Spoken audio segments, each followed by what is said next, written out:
Relapse prevention, how do you prevent yourself from tripping down the rabbit hole again? So in this video, I share with you an amazing analogy to show you that actually once you've overcome your insomnia, you have overcome it for good. Take away the anxiety and the fear, the worry around that it will ever happen again. If you don't know me, Joseph Pannell, former chronic insomniac for 20 years, overcame it. What do I now share with people? I work with the MOD, NHS, a couple of books on insomnia. So I know my stuff when it comes to sleep. And last week I interviewed a guy called Tom. And when the camera stopped rolling, we started talking about this subject. And stuff was coming up that was so good. I thought I really want people to see this and share this with people. I put record back on, and this is the result of that amazing conversation. Tom, extra time starting now. A little optional extra. Tom's, we're just chatting about sleep, just generally. We were talking about earlier how variables affect your sleep. And actually, once you've got to a certain stage, poor sleep or an extended poor night of sleep isn't actually a relapse anymore. It's just expected that when things are going on in your life, you're going to sleep poorly.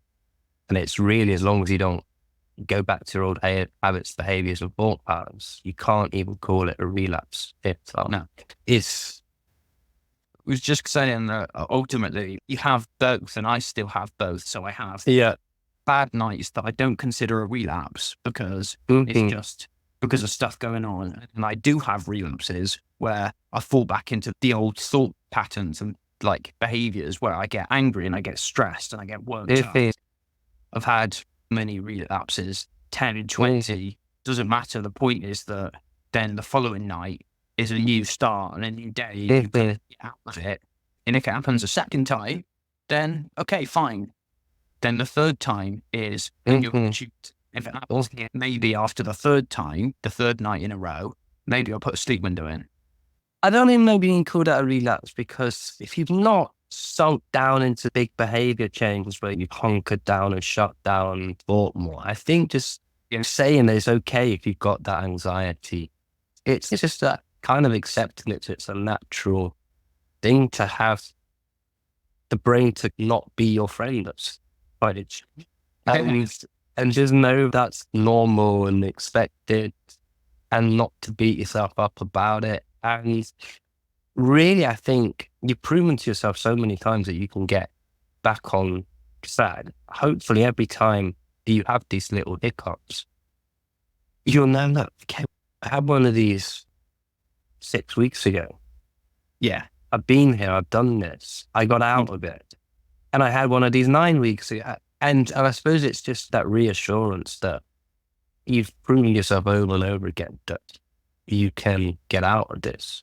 But so why would number 11 be any different to number? Exactly. So I think it's, What was that? Okay.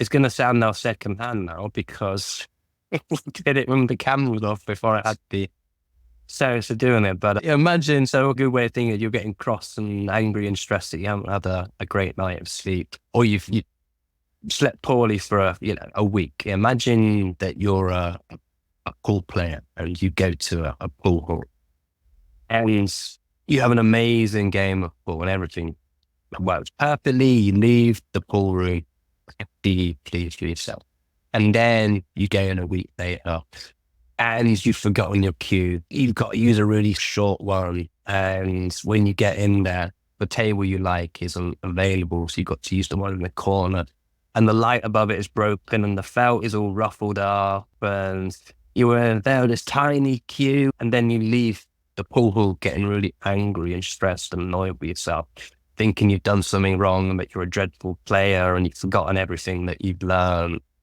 Whereas any kind of third-party observer, which is, of course, you had a dreadful game because the variables were completely different. And I think when you're in kind of the pit of it, you forget that there are things outside that you've actually had no control over. Yeah, 100%. Are at play and in your sleep. Thanks for nodding along like that was the first time you heard that. When you literally heard it 3 minutes ago. But yeah, it's a good analogy though. It's a good analogy. So good analogy. It's worth hearing twice. Yeah, so it's good. But I think it is frustrating when you want to be leave it forever, but I suppose it's just good enough. Is it good enough that I know exactly what to do and I know not to let it spiral? And if you had insomnia, would you have taken on your new career and your new job?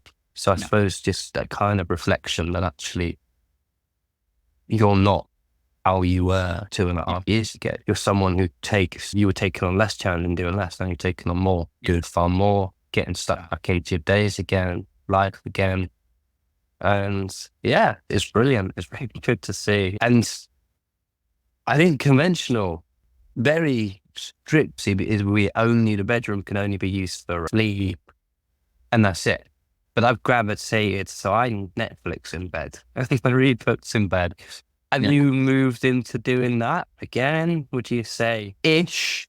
Yeah.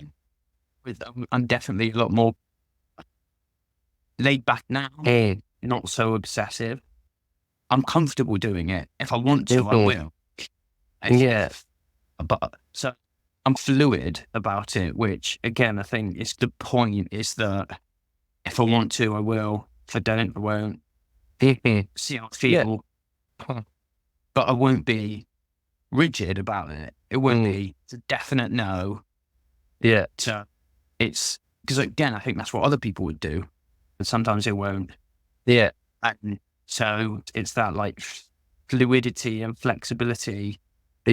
Go with the flow. It's not through the lens of, if I do this, I'm either going to increase the chance of sleeping or decrease the chance of sleeping. It's just, then you can never go on holiday again, because traveling abroad is always going to tip the scales negatively. So you're limiting, like you're saying, that whole side of life is off. And that is not an enjoyable or sustainable way to live, to be approaching every aspect of life. Is it going to increase or decrease my sleep chances? And anything that does the decrease, can't do it. Just can't. And I think it's funny because you could do loads of things that decrease your chance. I mean, you sleep really well and you go, hey, and you can do things which increase your likelihood of sleep and not have a great night's sleep. And then it just gets the brain to question, look, maybe it is just completely out of my control and I can only control the real basics. We know what the real bit, getting up more or less, not even obsessively religiously, and getting stuck into your days. And my favorite question is there something a good sleep would do, think about or worry about? And I still apply that. Yeah. So that same question. Yeah. Alrighty. Now we really will go. Cheers, Tom. Thanks very much. Thanks very much. Bye. Thanks. Bye.